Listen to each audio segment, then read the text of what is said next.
Nightwalkers, tales of the visible and invisible worlds.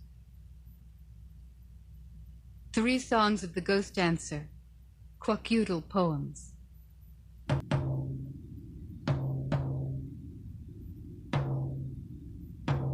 Ghosts, I've come to see you. We're going to lose our senses. Why do you shout? Why do you make our houses shake and shake? You come up from the beach. You call out our names. We're going to lose our senses. Ghosts, I've come to see you, to try to make you listen.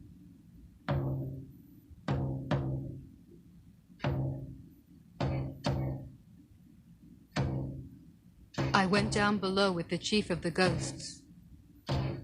Now, I have spirit power. He gave me a dance. He sang, I danced. Now, I have spirit power. He tied to my forehead a magic crystal. Now, I have spirit power. I went down below with the chief of the ghosts.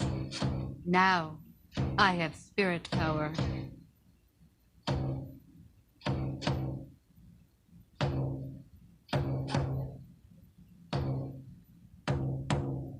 Everything's rising up from below. Thank you, ghosts, you great ones. We cry out, we're hungry. You hear us crying. Thank you, ghosts, you great ones. You're going to give us just what we need. Thank you, ghosts, you great ones. Everything's rising up from below. Thank you, ghosts, you great ones. Hi.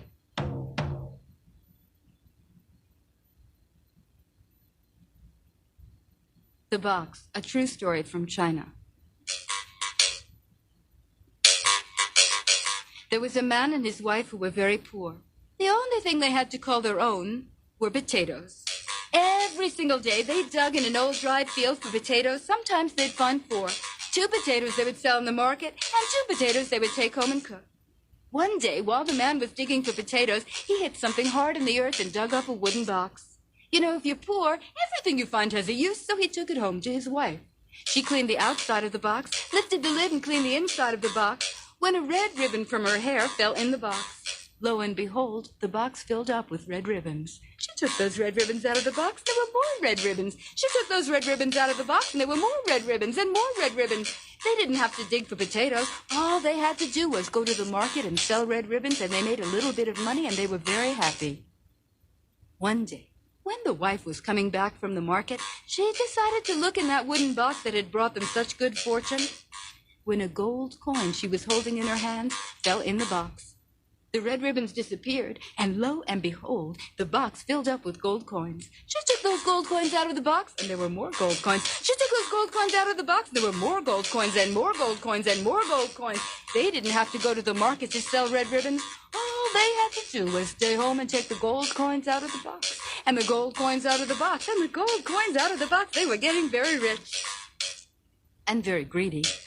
And after a while, they were getting very lazy. They didn't want to just keep taking the gold coins out of the box, and the gold coins out of the box, and the gold coins out of the box, but they weren't going to trust their servants because it wasn't family. So they called their old grandfather, who was in the mountains and retired, to come on down and take the gold coins out of the box. That poor old man, he'd worked his whole life. He didn't want to take the gold coins out of the box, but it was family. So he came down, and he took the gold coins out of the box, and the gold coins out of the box, and the gold coins out of the box. Poor old man, he was so tired that sometimes he would rest on one elbow, but the husband and wife who were so greedy would beat him and beat him and beat him and beat him and tell him to just keep taking those gold coins out of the box. One day, the old man was so tired that he died, and he fell in the box. When they took him out to bury him and they came back inside, there was another dead grandfather in the box. They took that one out to bury him. There was another dead grandfather in the box, another dead grandfather, another dead grandfather. They had to bury all those dead grandfathers, and it cost them every single gold coin they had. And at last, when the last dead grandfather was buried and the last gold coin was gone, the box disappeared, and they ended with exactly what they began with, nothing but potatoes. Once, after telling ghost stories, a little boy came up and looked at me and said, "Are you a ghost?" I answered, "Aren't you?" The Mammoth Hunters, Inuit story.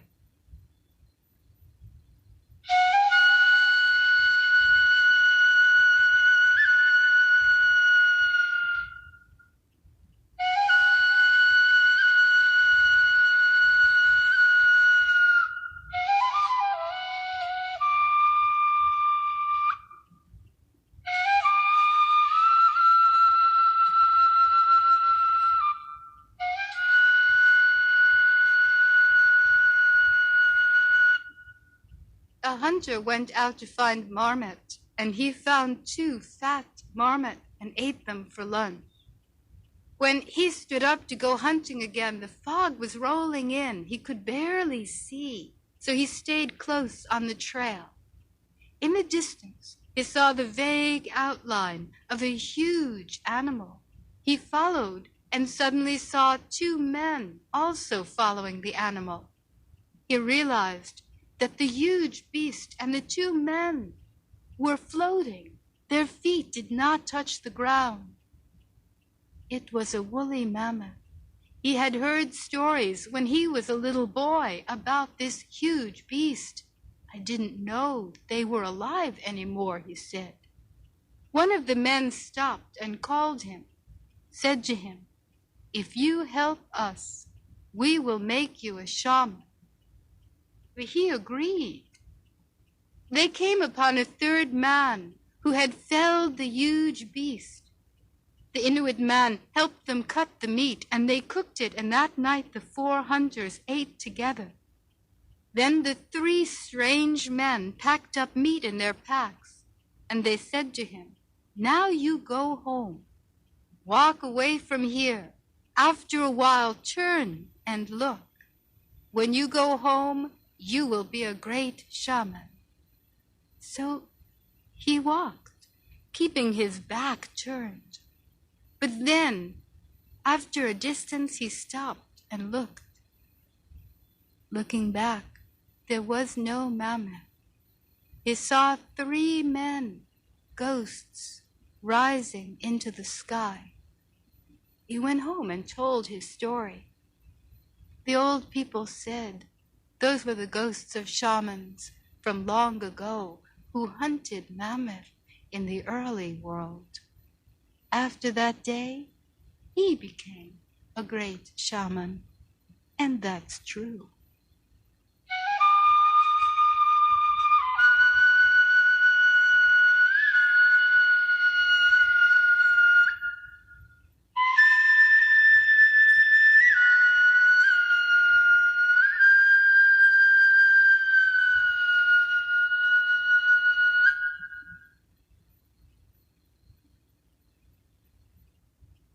Listen, spirits.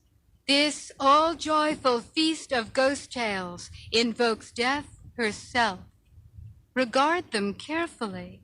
They contain unspoken secret stories. Listen, fear not, or fear a little. When they are finished, go outside at night alone and dance to the sky in your bones. Savitri, a story from India. In a country called Mudra, there was a king named Asvapati, which means Lord of Horses. He was a great ruler, and his subjects flourished. In his kingdom there was peace and happiness. However, he and his queen had no child, so there was no heir to the throne. For many years, Asvapati and his wife prayed intensely for a son. Then they repeated the mantra of the goddess Savitri 100,000 times and asked for her aid, for she was the stimulator of energy, the bestower of long life, the consort of the great Lord Brahma, Lord of Knowledge. And at last their prayers were answered. The queen became pregnant and soon gave birth to a girl. In appreciation of the goddess, they named the child Savitri, and as she grew up, she equaled her name. She was graceful and beautiful. She excelled in goodness and intelligence. The young woman's accomplishments were such that no young man came to ask for her hand in marriage, because each feared that she was a goddess incarnate. Thus one day the king called his daughter to his court and told her to go into the world and choose a husband herself. "But how will I know if a man is worthy to be king?" she asked. Asvapati laughed. "The man you choose must seem as good to you as you are to me. Only you will know." So Savitri, accompanied by courtiers and a trusted minister, left the kingdom to find herself a husband. Many months passed. Savitri traveled far, and one day she returned. Her face was glowing with a mixture of shyness and excitement.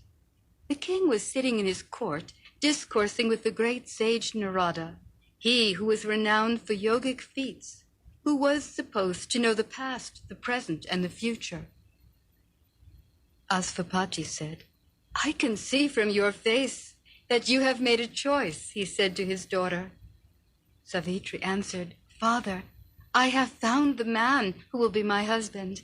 His name is Satyavan. I didn't meet him in a palace. I met him in a forest hermitage. He's living with his father and mother. His father was a great king named Dumyatsen. The old man was blinded by a strange accident at the time of his son's birth. An enemy took advantage of him and defeated his kingdom. He is in exile. His son Satyavan cares for his father and mother. Oh, Father, I love Satyavan." The sage Narada stood up. "Your daughter has chosen well. Satyavan is the son of the king of Salwa.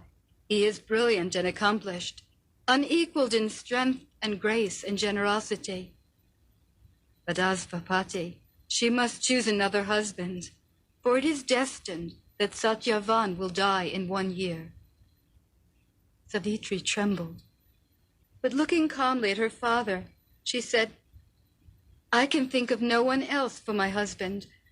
I will marry Satyavan, my mind is made up. For you have taught me that time is nothing at all. What is 1 week or 1 year or 1 lifetime if you love truly?" Pleased with her answer, the sage said to the king, "Your daughter's love is stronger than death. Let her marry Satyavan." King Dumyatsen at first denied his son's marriage to Savitri. "She cannot live in a hermitage. It's a lonely and difficult life." But Savitri's father simply stated that his daughter would marry no one but Satyavan, and the blind king admitted that his son had said he would marry no one but Savitri. The wedding was held in the forest, and the princess took off her jeweled crown, her golden bracelets, and her silk robes. And in truth, Satyavan and Savitri knew wealth in their love. Every day they knew each other better and experienced supreme joy. As a wife, Savitri was generous and dutiful. She helped care for Satyavan's parents without hesitation. And as a husband, Satyavan was devoted and kind. Their days in the forest were happy. But beneath her happiness, Savitri grew sorrowful day by day, for she alone knew that her husband's life grew shorter. When it was 4 days before his destined death, Savitri began to fast and meditate without interruption. Satyavan respected her wishes to give thanks to the goddess who had brought them such joy, but he looked forward to the end of her 4 days of austerities. On the 4th morning, Satyavan said he would go out and gather fruit and chop wood to build a fire now that her fast was nearly over. As he set off for the forest alone, Savitri stood up. "Let me go with you.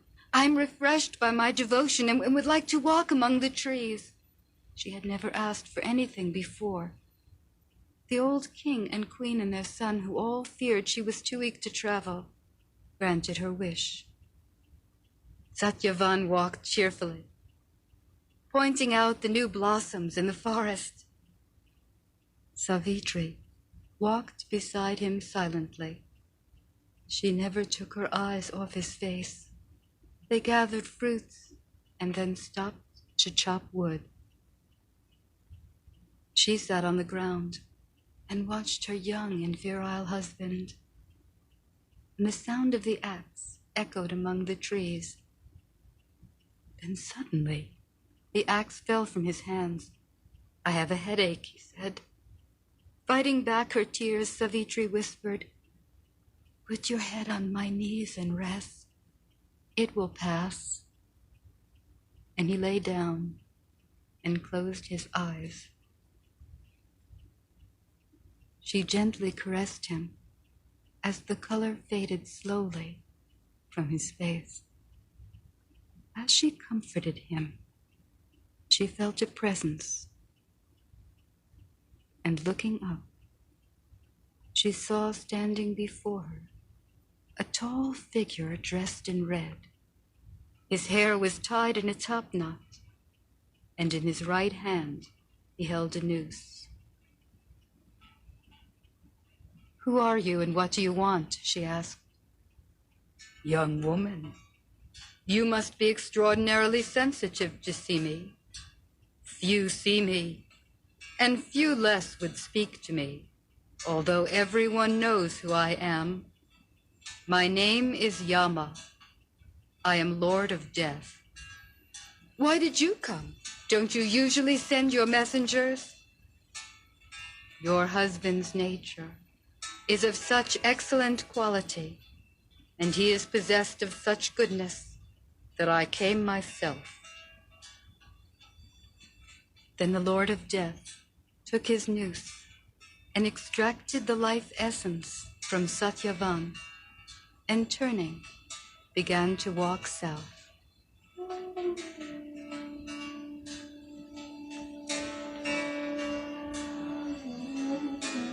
Savitri moved her husband's body and set it carefully on the earth. Quickly, she turned and began walking after Death. "Young woman," said Yama, "the living do not go where I am going. You must prepare a funeral for your husband. You have duties. Turn around, follow me no more." "I go where my husband goes," pleaded Savitri. "Sir, is it not true that a wife can be faithful to her husband even after death?" Yama stopped and shook his head. "Yes, even after death a wife can be faithful, but you cannot enter the land of the dead."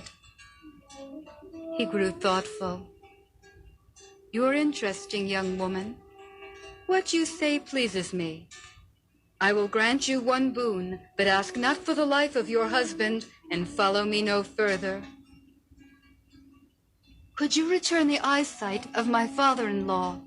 "It is done," spoke Death, and he continued walking south. But Savitri followed after him. "It is cold where I am going. Go no farther," he commanded. "Excuse me for my disobedience, but it is so rare to have the opportunity to speak to someone of your virtue. May I not ask you several questions?" Yama was flattered. "All right. Ask me a question." "Sir, you are Lord of Death. Does that not mean that you are also Lord of Life as well?" "Yes, I am Lord of Life." "You speak well. So many misunderstand. They fear me and see me as evil." She continued, "I have often thought about the true nature of compassion. Usually, it is considered that one should be kind only to one's friends and family. But thinking about it, does not true compassion mean that one should be kind as well to one's enemies? If this truth were understood, great happiness would be felt among people." "You're intelligent," he said. "Ask for another boon, but not for the life of your husband." So Savitri requested that her father-in-law's kingdom be returned to him. Yama agreed. Then Death turned and walked south again. And once again, Savitri disobeyed and followed behind him. Young woman, you will tire quickly. You cannot follow me. It is so hard to leave when I can partake of the feast of your knowledge. Yama was pleased again and listened to her questions. They talked for a long time. She asked about impermanence and non-aggression, and Yama answered her. He was content with her knowledge. If human beings understood and acknowledged the truth of impermanence and the power of non-aggression, there would be no wars in the world. He offered her one more boon, and not the life of her husband. She said, "My father and mother wanted a son, but had none. Would you grant me 15 sons in my lifetime?" "Certainly," he replied.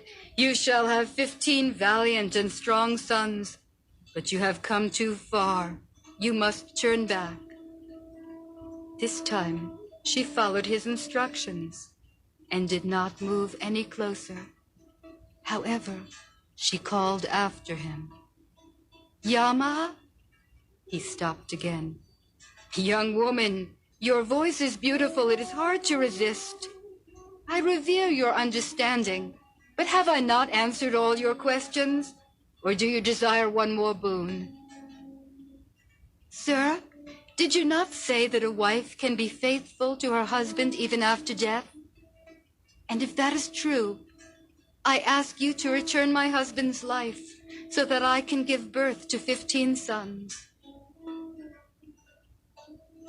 And the Lord of Death smiled and did what he had never done before. He gave back a life, the life of Satyavan. Savitri bowed low before him, touching all 7 places of her body on the earth in gratitude, knowing that her love and devotion had won back her husband's life.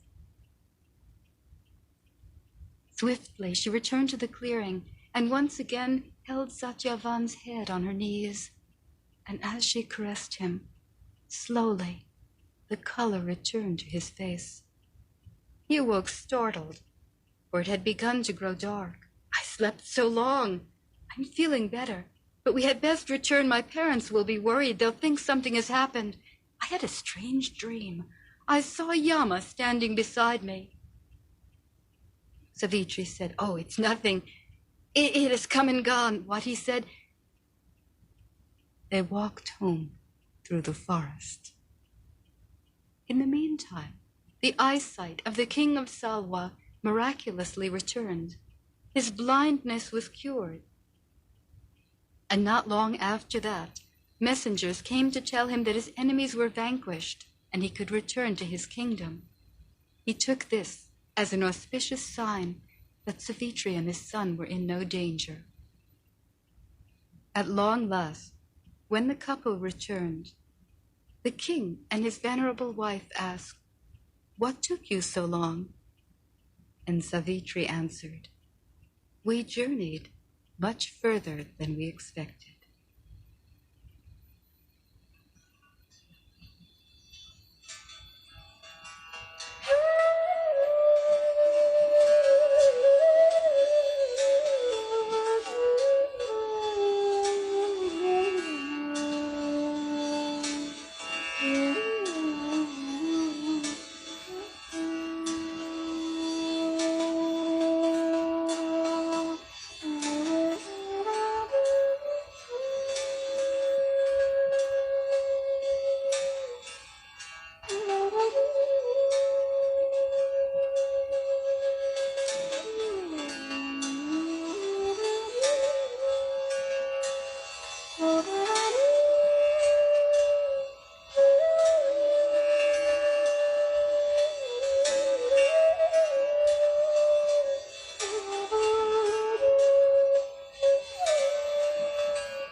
In the New York Times, I read about Somali women who in the evening, after burying dead children, before going to bed, still sang and danced to keep the heart of the earth alive.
You bird up there in the blue sky, come down, take me with you.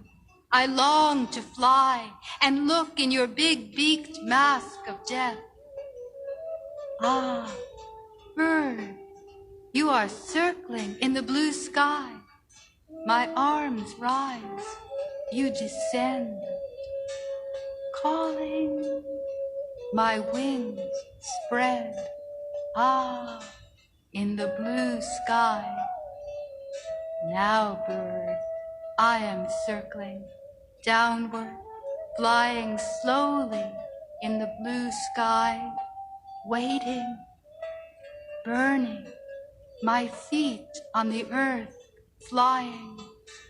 Ah, bird, we have arrived at the place where birth and death are one. In the blue sky, on the gray earth, ah.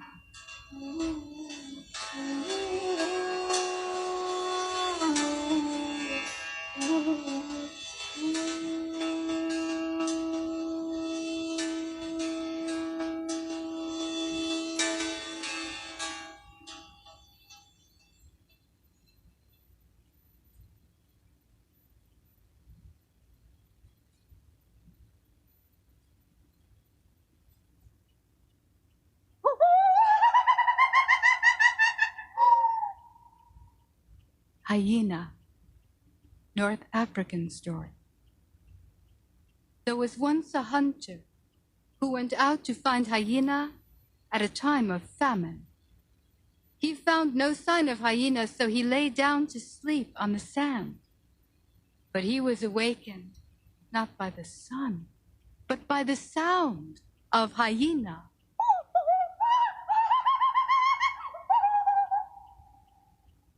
There was a hyena hunting him.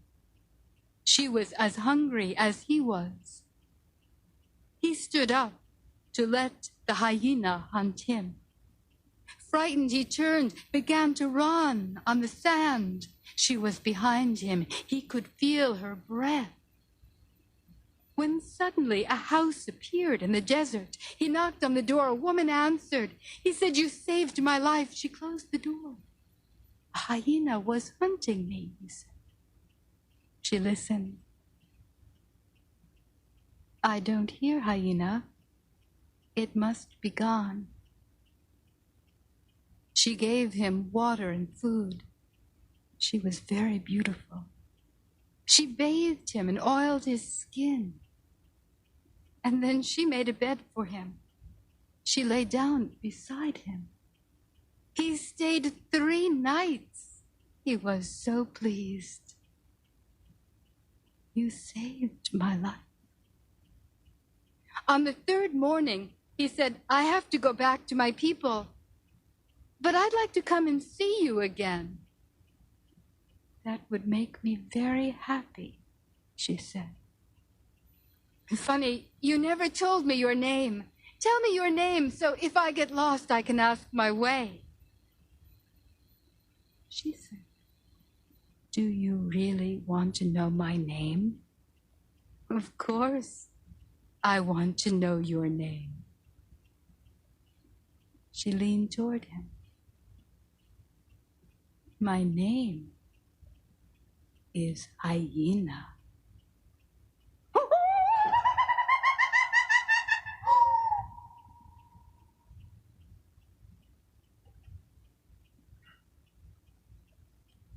The Girl Who Married a Ghost. A story from the Pacific Northwest coast. There was a chief who had 3 daughters. He married the 2 oldest girls and received good bride prices. His youngest daughter was more beautiful, and he greedily thought that he could get a very good bride price for her. Young men came from far and wide and asked for a hand in marriage, and the chief refused them all, thinking their offerings are too small. The village was prosperous and peaceful, and the old people who lived by myth and custom warned him that this would only bring disorder and was unnatural. But he mocked them, saying that they believed in superstition. One night, when the chief and his wife and daughter were sleeping, they heard the sound of singing out to sea. And by the time they were dressed and down on the shore, they saw 10 canoes piled high with gifts pulling onto the sand. And standing before all the other strangers was a noble, handsome young man, wearing a blanket adorned with turquoise feathers and beads. The strangers piled painted boxes, blankets, copper trinkets, feathered capes, baskets, silver bowls, and skins on the sand. And the stranger approached the chief and asked for the hand in marriage of his youngest daughter. The chief agreed, and the youngest daughter was happy. But the stranger said that they would have to hold the wedding this night, for he needed to return to his land before the sun rose. So the chief awoke everyone in the village. Bonfires were lit, and a wedding was held in the middle of the night. And only when the canoes were far out to sea did the chief's wife say to him, "Strange, we never asked the name of the land where our daughter was going." "Oh, don't worry," said the chief. "When they have their firstborn, they will return."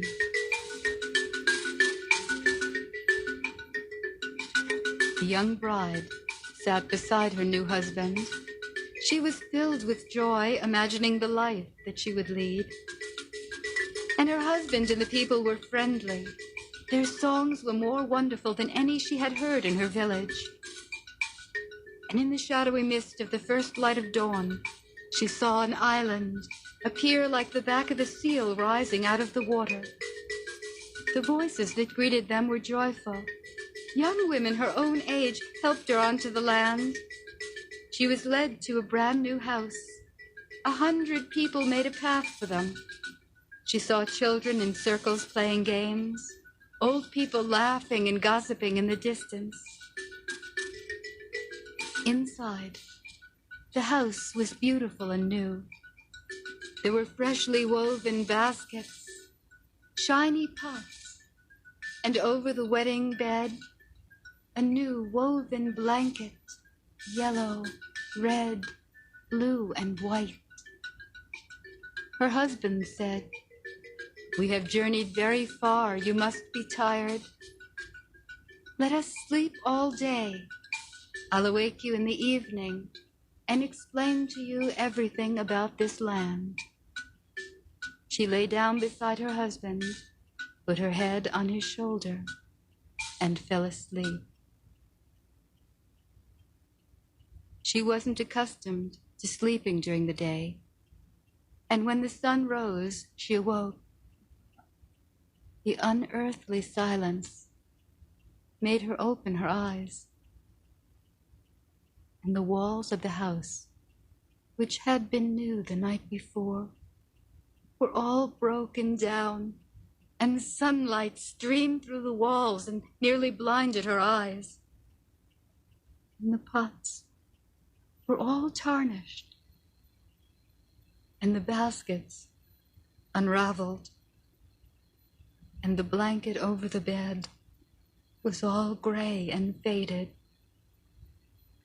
And only then did she realize that the body lying next to her was icy cold.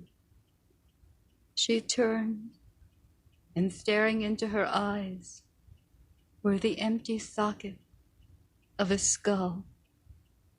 Oh, what kind of a place is this? She turned to rise out of the bed, and her husband's skull fell to the side with a clink. She went to the door and threw it open. Somebody will tell me where I am. But it was silent, and all she saw was white sand and the yellow bones of skeletons. I'll go home. She started running carefully, climbing over the bones, not touching anyone. And when she got to the shore, she pushed her canoe into the water. But it dissolved like a gossamer web in her fingers. It was so old, and sank. There must be someone on this island. She looked in all directions, until finally, in the distance, she saw a small house with smoke rising from it. And she started walking, careful again not to step on any of the bones. But the further that she walked, the more distant the house seemed. And fear gripped her. She grew careless. She didn't care about the skeletons, and sometimes she would kick an arm or a leg to the left or the right, and sometimes step on the bones, and she could hear the sound of the bones crush under her feet like the cry of a gull in the air. At last, in the late afternoon, she arrived at the house, and the small door opened, but no one opened it. She went inside, and seated in the middle of the room was an ancient woman as small as a child. Her eyes were large, and her skin was wrinkled. She was weaving baskets with her own hair. The old one looked up. What are you doing here in the middle of the day? You must be the girl the chief married last night. My name is Screech Owl Woman. Screech Owl Woman? What kind of a place is this? Didn't they tell you? How foolish. Why, this is the land of the dead. And your husband is the chief of ghosts. Old woman, I'm not dead. Well, no matter. You'll grow to like it here. The ghosts are so charming. Now come, sit down beside me. I'll tell you the laws of the land of the dead. Please, I want to go back to my mother and father. Sit down. Don't be afraid. The people here sleep during the day, and at night they're awake. And she sat beside old Screech Owl Woman, and the Ancient One told her all the laws of the land of the dead. Time passed, and as it grew dark, she heard the voices singing. She knew the ghosts were taking back their skin. At first, the voices sounded friendly, but as they grew louder, a chill ran down her spine. "They're coming for me," she gasped. The footsteps of the ghosts racing on the sand sounded like 100 drums. They were calling for Screech Owl Woman, complaining. They wanted the girl. She has killed many ghosts, said one. Many have lost their arms or their legs. A third wailed, her husband's head has been twisted to one side. Screech Owl Woman went to the door. The girl begged her, don't give me back to them. The Screech Owl Woman blinked and nodded for the girl to follow. At the sight of Screech Owl Woman, the ghosts grew quiet. It is your fault. You should have told her where she was. Have no anger, I have instructed her, and she can return peacefully to her husband. The ghost took her back to the house, and everything was brand new. And her young husband lay beneath the many-colored blanket. He was wearing a bandage around his neck. She placed her cool hand on his forehead and sat beside him.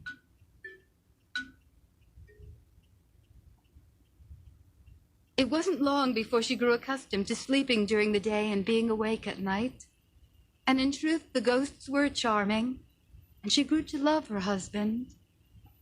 And everything was fine until she gave birth to a baby.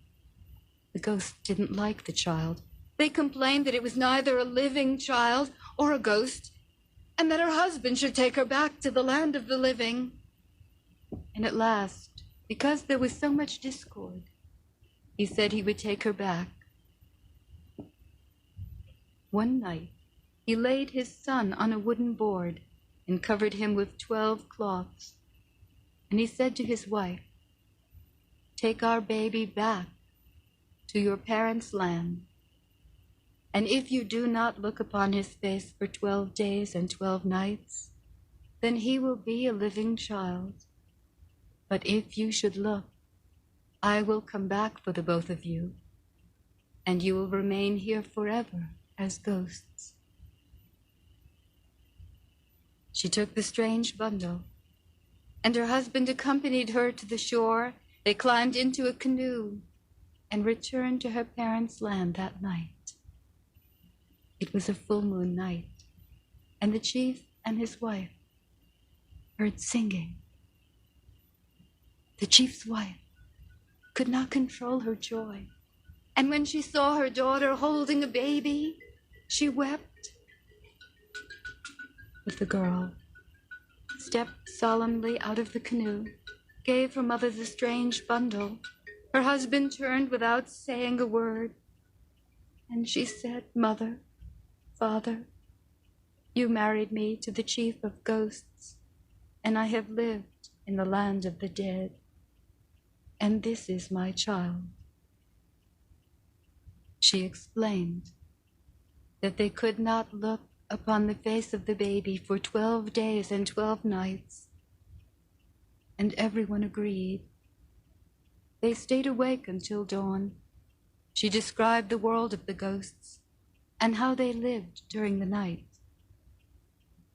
It didn't take her long to become accustomed again to being awake during the day and sleeping during the night, and she was glad to be home, and the days passed quickly. She rarely went outside. Mostly, she sat with the baby on her knees and rocked him back and forth, singing songs from both worlds. But as the days passed, she grew lonely for friends, and on the morning of the 12th day, she asked her mother to watch the child while she visited someone. In a few hours, we can see his face, and then my son will be like all the other children. And she reminded her mother of the warning, and she departed cheerfully. The grandmother took the baby on her knees as her daughter had done day after day. She held that strange bundle rocking back and forth, listening to the baby coo and sigh and murmur. And the grandmother got to thinking, isn't this interesting? I'm holding the baby of a ghost. No one has ever seen the face of a ghost. What a pity. No one ever will. And then she got to thinking further. It is a pity. And what harm would it be if I just looked quickly upon his face, and then we would know what they looked like? She went to the door, and she closed it. And then she sat back down on the chair and rocked the baby. And then she took off the first cloth. And then she took off the second cloth. And she listened to the baby coo. And she took off the third cloth, and the fourth, and the fifth. And then the baby grew so quiet. And she took off the sixth, and the seventh. And the room seemed so cold. And she took off the eighth, and the ninth. It was so quiet. And then she took off the 10th, and the 11th.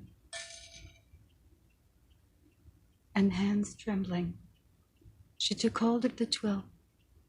She meant to just lift the blanket and look quickly. She lifted the 12th cloth.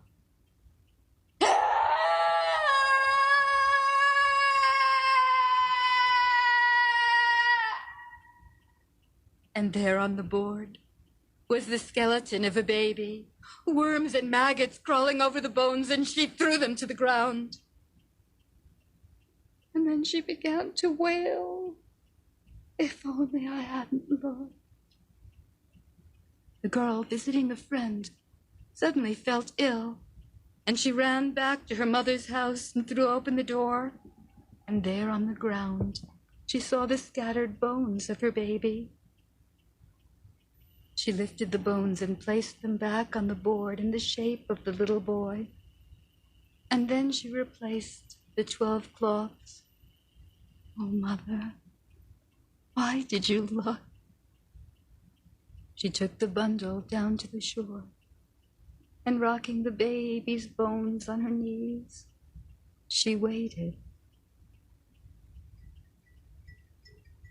And late that night, her husband returned and took her and her son back to the land of the dead.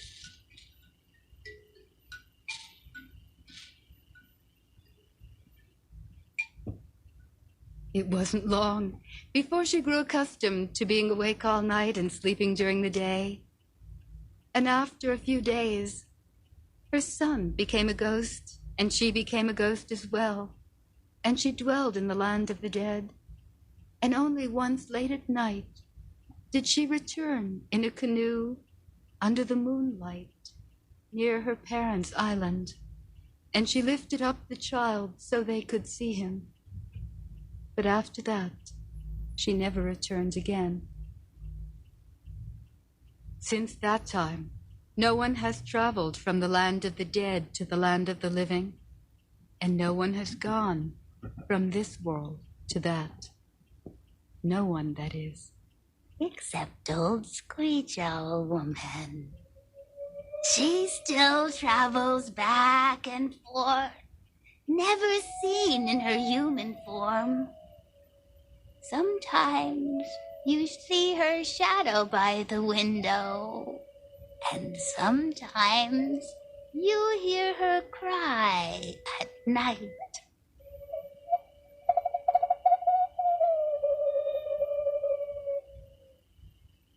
Rosamund and Frank, an English tale.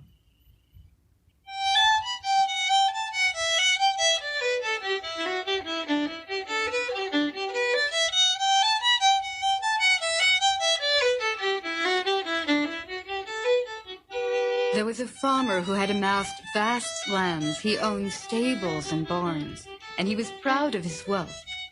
But he considered that his real wealth was his daughter Rosamund.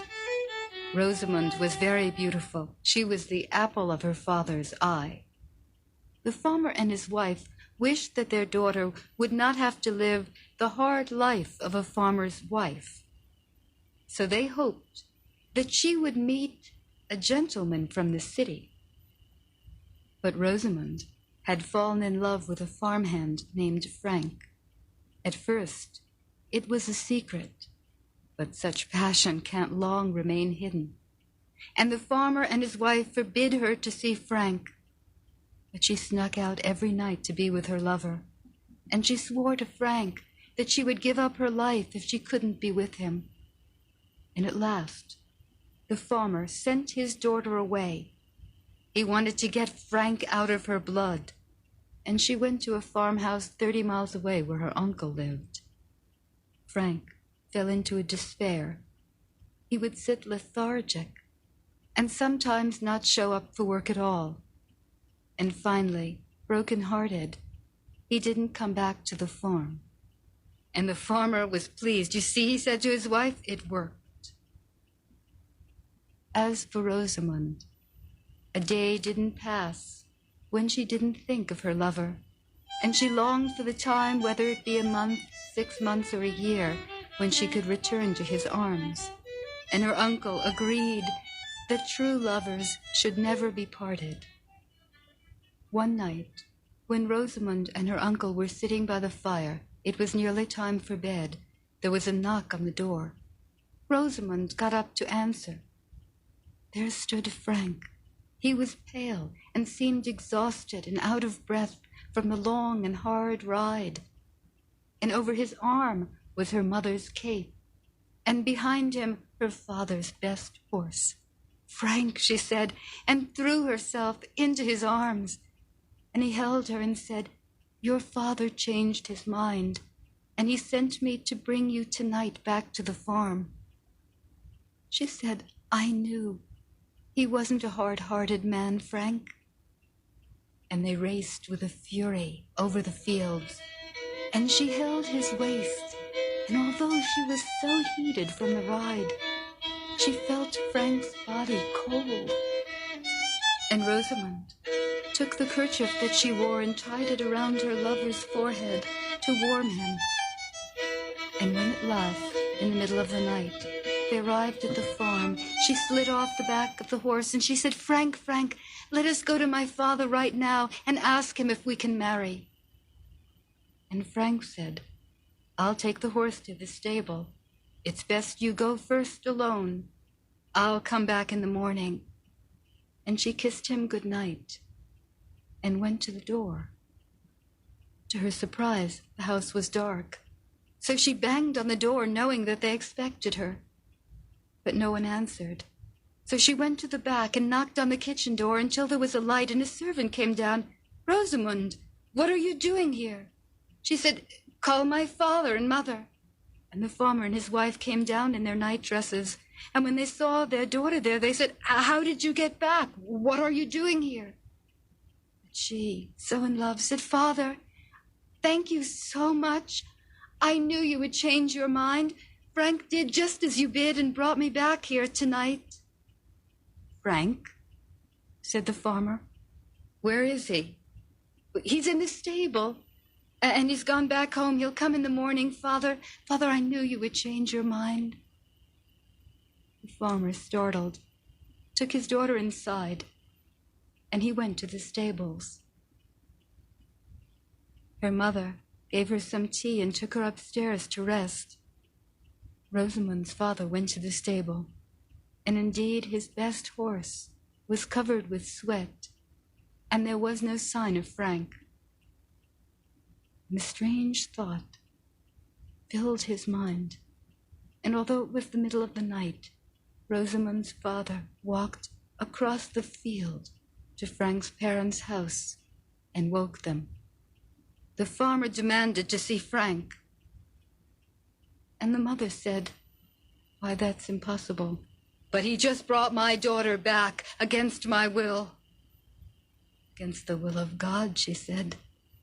3 days ago, Frank died of a broken heart. I saw him buried yesterday in the graveyard by the church. That night, the farmer sat awake. And in the morning he woke his daughter, who embraced him, her eyes filled with love.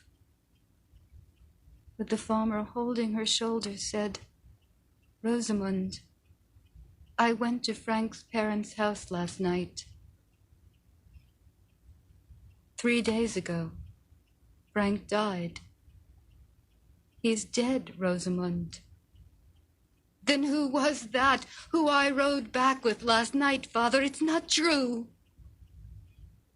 That afternoon, Rosamond, the farmer and his wife, Frank's mother and father and the sexton, dug up Frank's grave. And when they lifted the lid of the coffin, there he lay dead. But wrapped around his forehead was Rosamond's kerchief. Rosamond fell into a swoon, and the farmer and his wife took her home and laid her in the bed. But within hours, she joined her lover. So they buried her in a grave beside Frank, and they wrote on the gravestone, "True lovers should never be parted."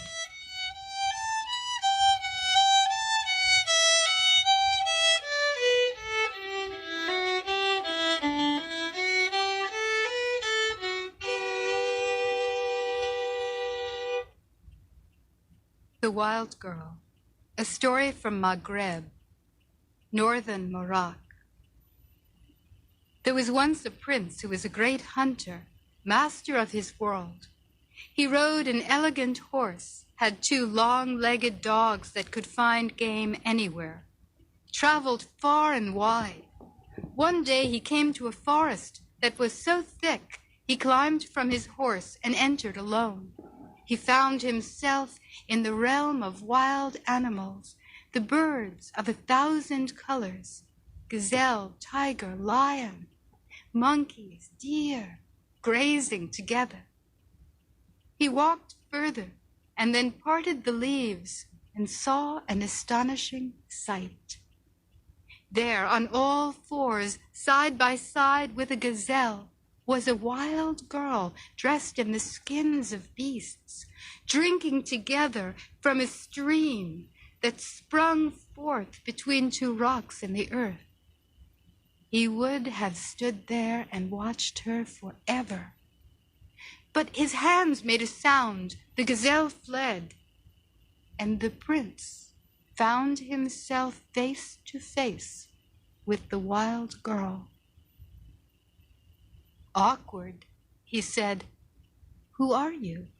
What are you doing here? Where is your father's kingdom?"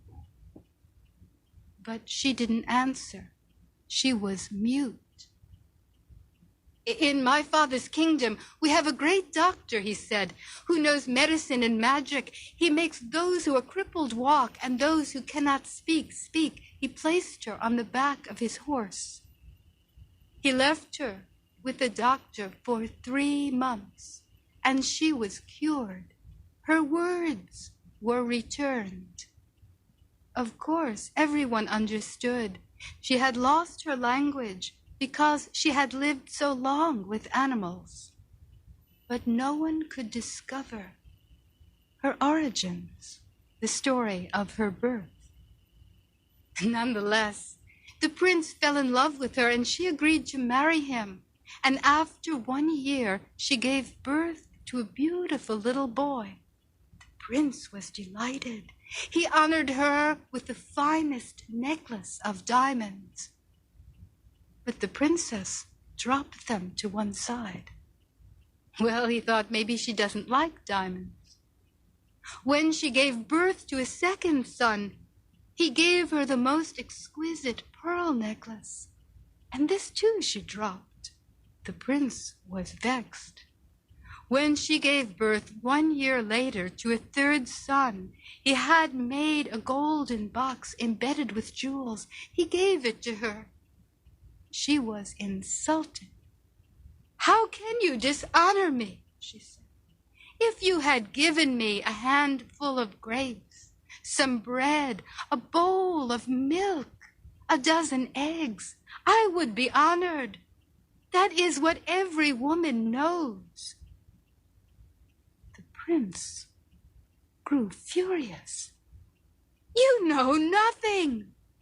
These are the finest gifts, the most well-made treasures of my kingdom. And he left the room enraged. When he came back in, she had a pot over the fire. She was boiling the diamonds, the pearls, and the gold box. What are you doing? She said. Can you eat these? The prince was so outraged. He said to her, I should have left you in the desert. You are nothing but the child of a beggar.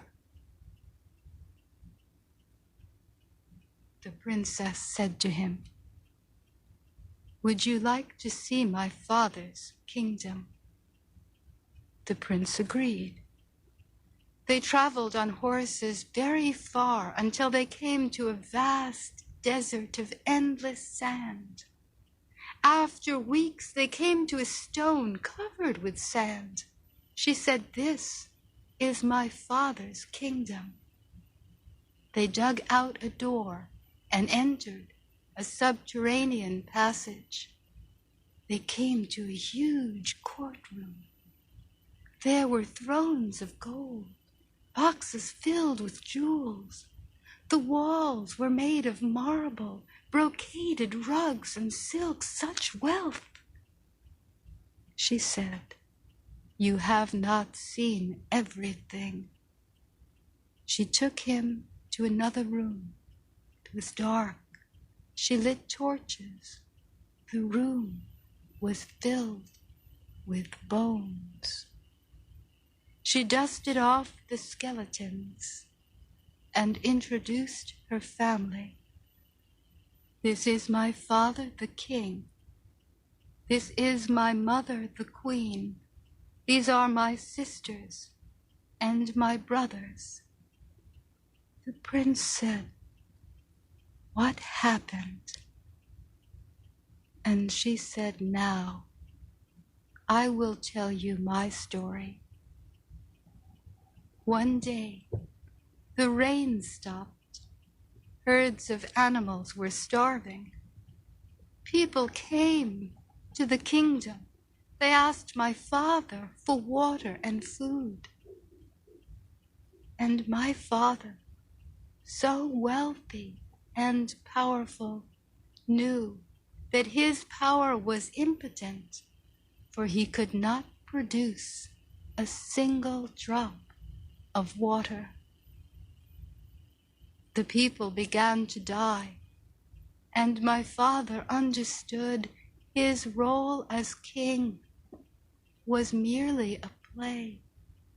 He was no different from his people. To honor them, he called us into this room.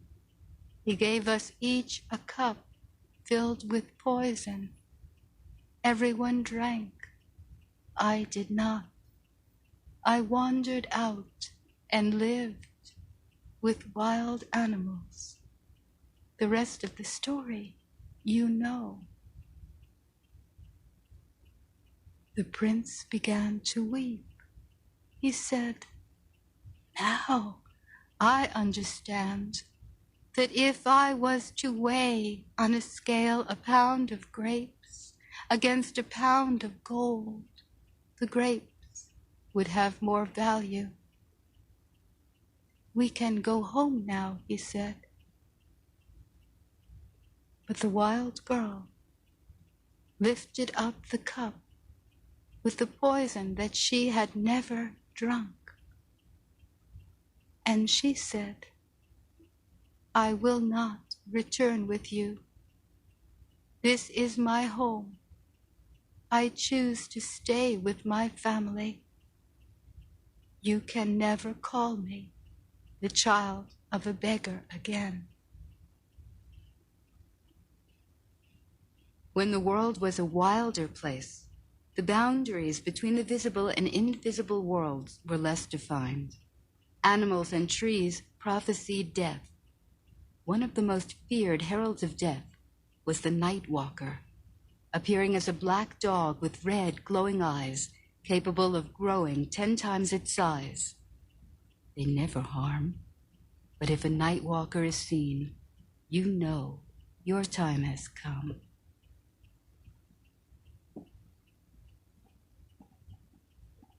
Skeleton Woman, an Inuit tale.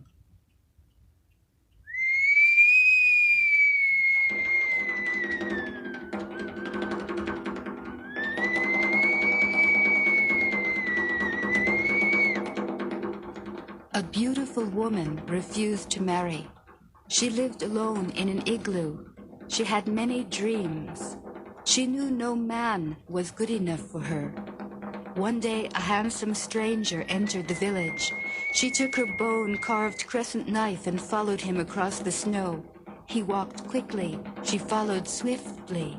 Far away from her village, he began to run, so she ran behind him. Then he bent down on all fours and loped across the snow. She followed. She saw white fur grow on his body. She saw the stranger become a polar bear. He ran on the ice. She followed without thought. He dove into a hole in the ice, and she dove in behind him. She had no choice. She dove in behind him. They swam in the ice-cold water. She saw a hole above them. The polar bear climbed out of the ice. She couldn't follow. She called him. She couldn't follow. He kept moving. She called him. He left her alone. She sank into the water. Small fish with teeth like scissors devoured her clothing. She sank further, naked, into the sea. Small fish with teeth like knives ate her skin. She was just bones. She became the skeleton woman, and she rose up, went out of the ice, and began walking. Her bones were clinking. She was rattling. She began running. She was shaking, so cold. She was dreaming of returning to her igloo. She ran, and then, too tired, fell on the ice. When she awoke, she was in an igloo. Warm skins covered her. A fire burned. She was certain she had dreamed of her journey until she reached for her knife, saw her bones. She was still a skeleton woman. Skeleton Woman was lonely. No one ever came to the igloo. She sat outside, covered with skins, waiting. One day, 2 young brothers arrived. When they saw her, they ran away. Arms outstretched, she called after them, but they ran away. The 2 brothers returned to their igloo. They told their old father about the skeleton woman. He put on his coat. The old man took his drum. The old man went to her igloo. She was glad that the old man was not afraid. Skeleton Woman invited the old man inside. He told her to blow out the light. He gave her his drum in the dark and asked her to sing. She took the drum. She sang. She beat the drum. She sang. And the old man began to dance. The old man was leaping and turning. He was dancing, singing, leaping, turning this way and that. The old man danced and danced until he was young. Then he took the drum and told the skeleton woman to dance. He sang. He beat the drum. She moved back and forth. It was not easy. Her bones shook like bare branches. She turned. Then she leaped, feeling the wind through her bones. And then she put her feet on the earth. She began to turn round and round, and the skeleton woman began to dance. She was dancing. She was singing. The skeleton woman was dancing, and she danced to the sound of the drum. She danced until her skin returned, and she was a young woman. They went to his son's house. The boys did not like them. They asked them to leave. So the man and the woman went outside. They placed the magic drum on the snow. They sang their songs. They danced. Then they jumped into the drum and vanished. Hoi.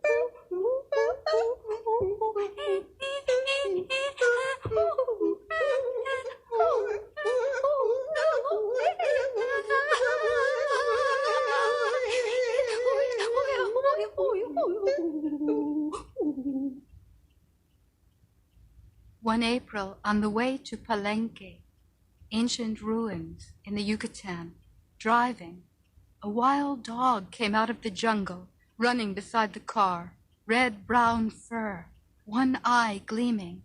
We slowed down, afraid it would get hurt. It circled the car, running on the other side. Its body was bruised, no fur on that side, no eye. We stopped, too startled to drive. And the dog came to the front of the car and stared, one eye, the eye of death, into our eyes. We could not save the dog. We drove away. Minutes later, arriving at Palenque, we stopped again, startled, to watch a family emerge from the trees, from time itself. A man, a woman, and a child.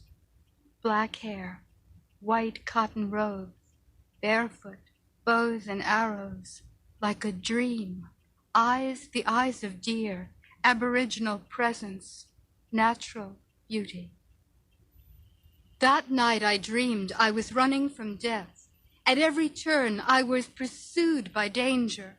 I entered a wild place, and a fox appeared. She stalked me. I tried to flee, and she came toward me. I held out my hand to be bitten, and the fox took my hand in her mouth and caressed my skin.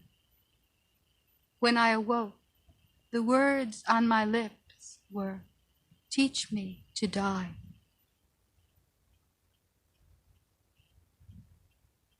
Two Ducks, Japanese story.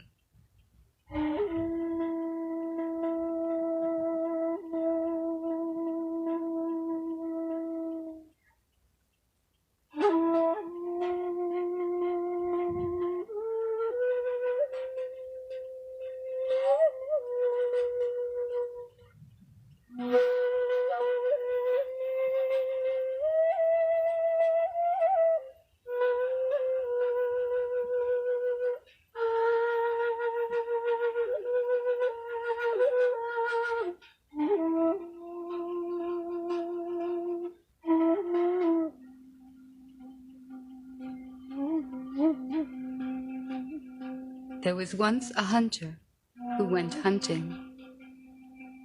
All day he found no game.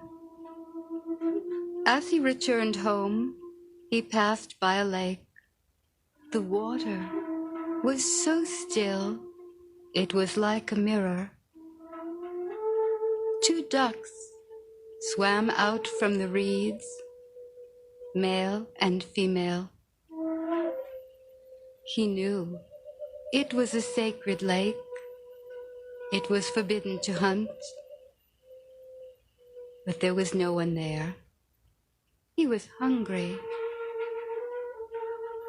So he took his bow and arrow, and he shot the male duck, and the female swam back among the reeds.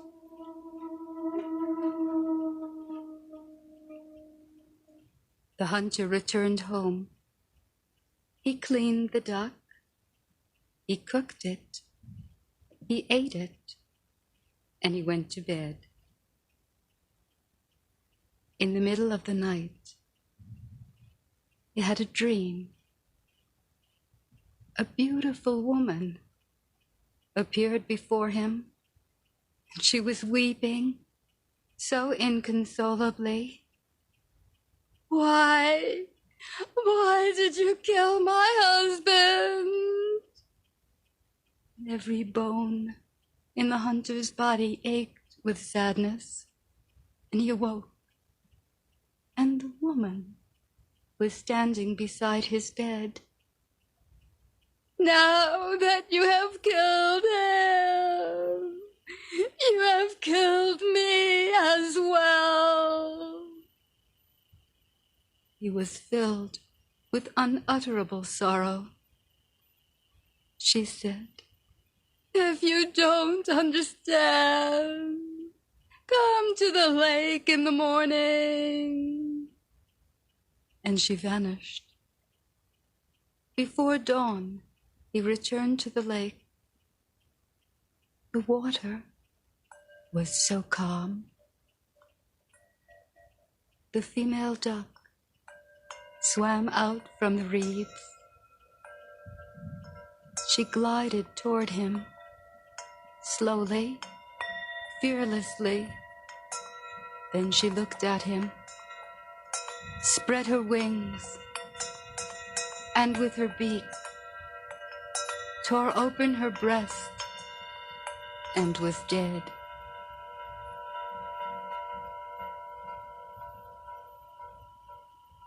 The hunter never hunted again.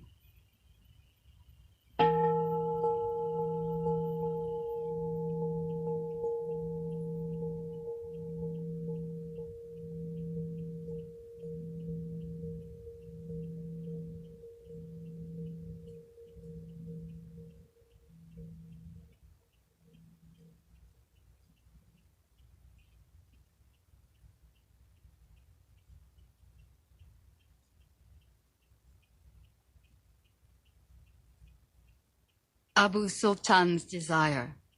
This is a story from Mesopotamia.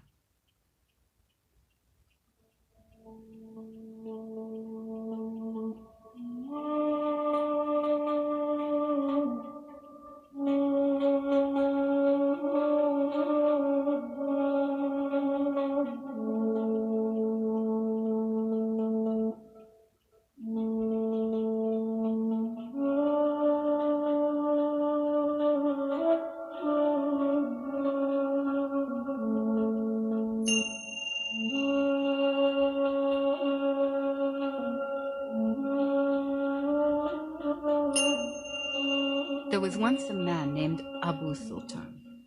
He was a very poor man and never reconciled himself to a life of hardship because his family had once owned great fertile lands and wealthy farms. So Abu Sultan was the loudest man in the coffee house, always complaining about the unfairness of life and how he deserved a better fortune and how indeed he would do anything to gain it.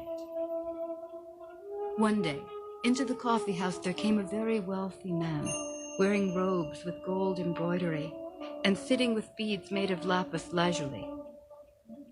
Abu Sultan was consumed with jealousy. And when the man ordered every single food that Abu Sultan desired but could not have, he couldn't contain his tongue, and he called out and said, "What's a wealthy man like you doing in this humble coffee house?" And the wealthy man smiled and bid Abu Sultan and his two friends to come and sit with him, and he would gladly tell the story of his life. And the wealthy man explained that he had been a poor son of a poor man, and through determination and great adventures had gained wealth. But now and then he liked to come to such humble places and remember his poor beginnings. Abu Sultan was outraged. "You're crazy to want to be reminded of humble beginnings. I'm a poor man. My life is misery. I would give anything to have your wealth." The rich man said, "Would you indeed give anything?" "Indeed I would," boasted Abu Sultan. "It's very interesting," said the rich man. "I have traveled to exotic places and heard strange things. And not far from this city of Basra, I have heard there is a cave that is kept by the queen of the jinns, within which is the greatest wealth and knowledge. It's a dangerous journey, and I have heard that climbing down the steps to the cave is like going to one's grave. Only the brave and determined would go. But it's all superstitions. But I think the wealth is there." Abu Sultan's interest was so stimulated, he said, "I would go." His friends said, "Abu Sultan, it's the devil speaking." And his friends departed. The rich man ordered food for Abu Sultan. And as he ate, the rich man said, "I knew when first I saw you that you were a brave man. Would you truly go? Said the rich man. I would, said Abu Sultan. I would give anything to change my fortune. Then I will take you there myself, for I've always been curious about the place. Abu Sultan felt a slight fear, but then he thought of his miserable life and agreed. The next day, the wealthy man lifted Abu Sultan on the back of his horse. They rode alongside the beautiful Euphrates River. They passed through lush oases until they came to a desert. And after many hours, they saw in the distance a mountain of sand, and upon it was a massive ruin that only the jinns could have built in an ancient time. Here we are, said the rich man. And Abu Sultan slipped quickly off the back of the horse, raced up the side of the sand mountain, and there, between two great stones, he saw a narrow passageway. Go look, describe everything to me, said the rich man. And Abu Sultan saw a hawk fly to the left. It is an omen of disaster, and he pushed the thought out of his mind, for his greed was overwhelming. How does it look? Called the rich man. And Abu Sultan described it to him, but the rich man was looking downward, only counting lapis lazuli beads. For a moment, Abu Sultan looked away, thought of his wife's face, and was overcome with dread. He decided to change his mind and not go down those steps. But when he looked up again, the rich man and the horse had vanished. Abu Sultan thought he had no choice but to go forward. He brushed off the layers of sand on the first step, and slowly he made his way down in the dark. Truly, it was like a journey to one's grave. And there at the bottom, in the dimmest light, he felt a metal door, and on the door was an inscription. He who seeks great knowledge and wealth, kiss this door. Suddenly, Abu Sultan thought, why am I so afraid? And set his lips on the metal door, and it opened. And there was a chamber, illumined with green light, from mountains of gems and jewels and gold and silver, and laughing like a child. Abu Sultan ran among the treasures and stuffed it into his pockets. And then he became aware of a dense and dank stench of death. And in the light of the jewels, he saw 100 skeletons, some with flesh still falling from them, piled up high. And only then was his greed overwhelmed by fear, and he turned to leave when he heard the voice of a woman. Do you seek knowledge and wealth? Do not be afraid. Abu Sultan turned to see a woman seated on a mountain of jewels. She was young and extraordinarily beautiful. Her beauty was so refreshing that he went closer to escape the smell of death. Come even closer, she entreated him. If truly you are a seeker of knowledge and wealth, then put your lips on mine, and all will be yours. Abu Sultan melted. He couldn't resist her beauty, and he placed his lips on hers, and he pushed his tongue through her teeth, and for a moment he felt pleasure, until she grasped him close, and her arms had an unearthly power, and her body was so damp and cold, and he tried to pry himself loose. But she took his tongue in her teeth, and she sucked his tongue until it pulled out from its roots, and Abu Sultan moaned in anguish, for a gaping wound was in his throat. But the woman extended her tongue and soothed the wound, and with her magic placed her tongue in his throat, and only then did she let loose her grip. Abu Sultan fell backwards, and the woman melted like an ooze surrounding yellowing bones. He wanted to scream, but the only sound that issued forth from his throat was the alien voice of the tongue. From now on, I am your master, and you do all I command. Abu Sultan raced out over the jewels. He cared not for the wealth. He raced up the steps, and when he reached the top of the mountain, the tongue told him which direction to journey. The tongue led him to an oasis, and there was a huge brown jar filled with water, and thirstily he drank. But because of the tongue, he couldn't taste a single drop. The tongue led him all the way back to his village, and the tongue commanded him to sit in the most expensive restaurant, order every food that Abu Sultan had ever dreamt of. And he ate, and he ate, and his stomach was filled. But Abu Sultan tasted not a single thing. Then the tongue led him to the coffee shop to see his friends. He wanted to tell them exactly what had happened. But the tongue spoke first, calling Ibrahim and Ali by their first names. How did it know? Thought Abu Sultan. But he had no time for thoughts. For the tongue revealed that Ibrahim had slept with Ali's wife, and Ali took up a sword, and the two began to fight, and before Abu Sultan's eyes his friends killed each other. He thought, I must find my wife, for she will understand, and she is my greatest comfort.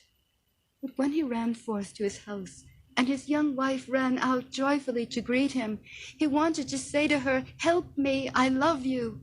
But the words that came from the tongue were the words that every Arab man speaks to divorce a wife who has betrayed him. I divorce thee, I divorce thee, I divorce thee. And his wife screamed in anguish and ran to a neighbor. And Abu Sultan, who wanted to push himself forward to chase her, found the tongue choking his throat. And when he went inside, the tongue ordered his little boy outside, and to balance on the edge of a well. Abu Sultan would have held his child, but the tongue screamed out a blood-curdling screech, and the boy, frightened, tumbled to his death in the well. Abu Sultan ran away, so filled with disgust, and he could hear in the distance the ululation of his wife as she grieved the death of her child. Like a madman, he ran back to the desert. Then he saw a holy dervish, and before the tongue could stop him, he wrote in the sand a message asking the holy dervish to make a prayer and free him from the demon. And when the holy man saw Abu Sultan's anguished look, he quickly said the prayer, and the tongue began to shudder in his mouth, and it caused such a trembling over his whole body that he was catapulted backwards until he was out of the desert and fell into the river. And the tongue flew out of his mouth like a black eel, and 4 man-eating fish gobbled up the tongue, and then, smelling Abu Sultan, gobbled up his arms and legs. The holy dervish, feeling sorry for the man, dove in and saved what was left of his body. And to Abu Sultan's extreme misery, a doctor brought him to life. But what could they do with an armless and legless man with no tongue? So they sat him in the marketplace as a beggar, Daily, people placed food in his mouth and gave him water to drink. And rich people passing by wanting to gain merit in heaven dropped jewels on his lap. At last, the Caliph of Basra, so curious about this strange beggar, discovered the story of Abu Sultan and placed over his head a plaque that read, "Here sits a man to whom the jinn had promised and have given more knowledge than he can speak of and more riches than he can count."